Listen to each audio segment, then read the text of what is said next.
सबको प्रणाम। राम राम। सब लोग जानते हैं जीवन अनमोल है। अब जब जीवन अनमोल है तो उस जीवन को और अनमोल बनाने के लिए क्या करना चाहिए? दूसरों का मर्डर, चोरी, छिनारी, घटियाई, लूट, झूठ, सत्संग, प्रवचन, पूजा पाठ, इसमें से क्या करना चाहिए? इसमें से जो कुछ भी आप करेंगे तो आपके परिवार की परवरिश के लिए, आपके जीवन के लिए उचित मूल्य जरूर मिलेगा। और जहाँ तक हो सकता है कि दो चीज़ में सबसे ज़्यादा धन मिलता है। एक तो माफियागिरी और दूसरा प्रवचन, पूजा पाठ। लेकिन अधिकांश लोग प्रवचन की तरफ भागते हैं और अधिकांश लोग माफियागिरी की तरफ भागते हैं। लेकिन माफियागिरी का कभी न कभी अंत होता है, लेकिन पूजा पाठ प्रवचन का अंत नहीं होता है। वो मरते दम तक शास्त्रों के बल पर, अपने सनातन के बल पर, अपने संस्कृति के बल पर और मुसलमान अपने धर्म के बल पर जीवन भर रोटी कमाता है और अच्छी अच्छी गाड़ियों में चलता है, जहाज़ों में उड़ता है और भगवान का भजन करते हुए अपना जीवन बिताता है और अमर हो जाता है। और एक माफिया पैसा कमाने के लिए दूसरों की हत्या करता है, दूसरी का जमीन हड़पता है, अपना वर्चस्व बनाता है और सरकार का पोषक करता है, सरकार को पोषता है और सरकार उसको पोषती है और उसी के सहारे सरकार चलती है। अंत में वो भी मरता है। लेकिन अगर कोई सरकार ऐसी आ गई तो जिस गति से लोगों को लूटने और मारने और काटने का प्रयास उसने किया था, जो रास्ता अपनाया था, उसी रास्ते से उसको भी हटाने का प्रयास करती है और समाज को माफियाओं से मुक्त समाज देने का प्रयास करती है। जैसे आज की सरकार धीरे धीरे अधिकांश माफियाओं का अंत कर दी और वो माफिया चर्चित थे, अमर हैं, अमर रहेंगे, लेकिन माफियागिरी में। और जो भगवान के भक्त हैं, जो प्रवचन करता हैं, वो भी अमर रहेंगे, लेकिन लोगों के कानों में मंत्र और भगवान रूपी मंत्र का क्षेम करके, भेजकर, उन्हें समर्पित कर, उनके कानों में अमृत भर के, और माफिया जहर भर कर। दोनों में यही अंतर है और पैसा दोनों ने कमाया, जबकि प्रवचन वालों ने ज़्यादा कमाया, भक्ति वालों ने ज़्यादा कमाया, मंदिर वालों ने ज़्यादा कमाया, लेकिन वो भी अमर हुए और वो भी अमर हुए। श्रेष्ठता किसको मिली? जो भक्ति के रास्ते पर चलते हुए, समाज के कान में अमृत घोलते हुए, समाज को सही रास्ते पर चलाने की कोशिश करते हुए अपने जीवन को समर्पित कर दिया। और कुछ लोग लोगों की हत्या करते हुए भगवान के दिए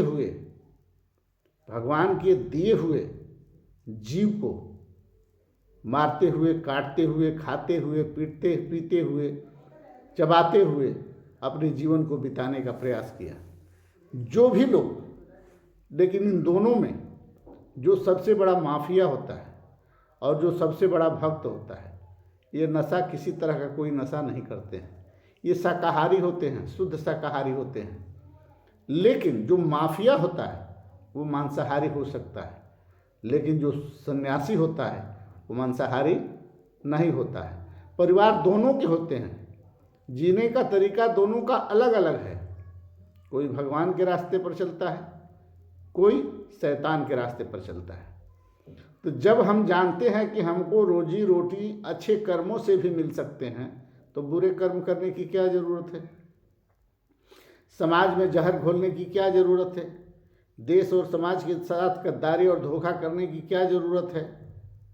पता होना चाहिए कि कभी न कभी तो राम के रूप में कोई न कोई अवतरित होगा, जो रावण जैसे साम्राज्य का, जो कंस जैसे साम्राज्य का,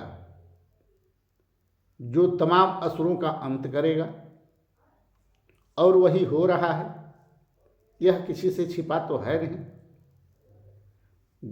जो सरकारें पहले माफियाओं को पोषित करती थी और माफिया सरकार को पोषित करते थे, उनको जिताने में, उनको आगे बढ़ाने में, उनको धन इकट्ठा करने में जिस तरह से लोग मदद करते थे, और उस मदद के एवज में सारे गुनाहों से मुक्त हो जाते थे।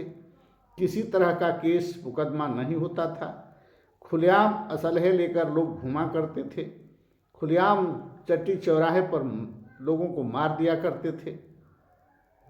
आज धीरे धीरे धीरे धीरे सभी माफियाओं का जो अंत हो रहा है, ये कहीं न कहीं यह दर्शा रहा है कि अगर सरकार नए माफियाओं का पोषण न करे और नए माफियाओं के माध्यम से पैसा इकट्ठा न करे और नए माफियाओं को पैदा न करे, तो हमारा भारत राम राज्य होगा।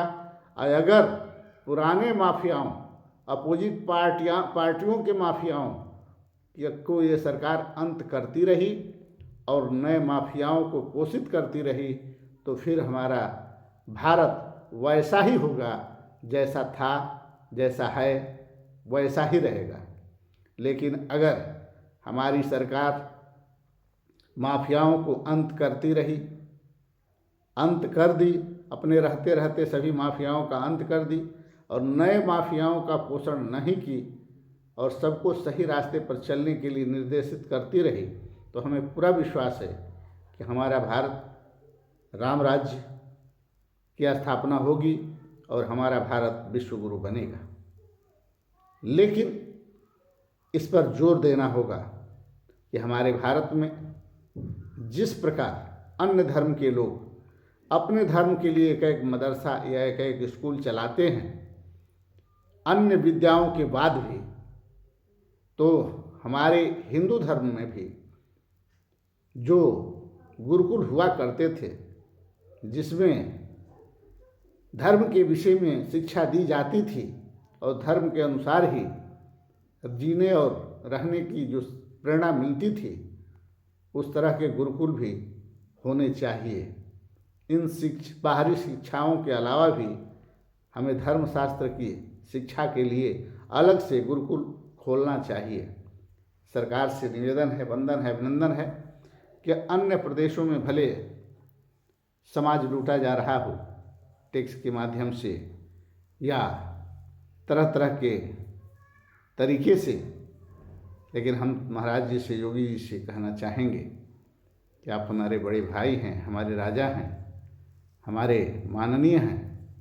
जिस तरह से आप माफियाओं का अंत कर रहे हैं, ठीक उसी तरह से शिक्षा माफियाओं का, चिकित्सा माफियाओं का और न्याय माफियाओं का भी अंत जाते जाते कर दीजिए, ताकि हमारे समाज में जो कुरीतियाँ भरती जा रही हैं, फैलती जा रही हैं, वह कुरीतियाँ हमेशा के लिए खत्म हो जाएं और आप अमर हो जाएं। इसी सब बातों के साथ हम इतना जरूर कहेंगे कि आप देव के समान हैं, इसलिए देव तुल्य होते हुए देव रूपी विधान की व्यवस्था कीजिए। जय हिंद, जय भारत, जय सर्व समाज। हमारे भारत को राम राज्य की ज़रूरत है, जिसमें आप अग्रसित हैं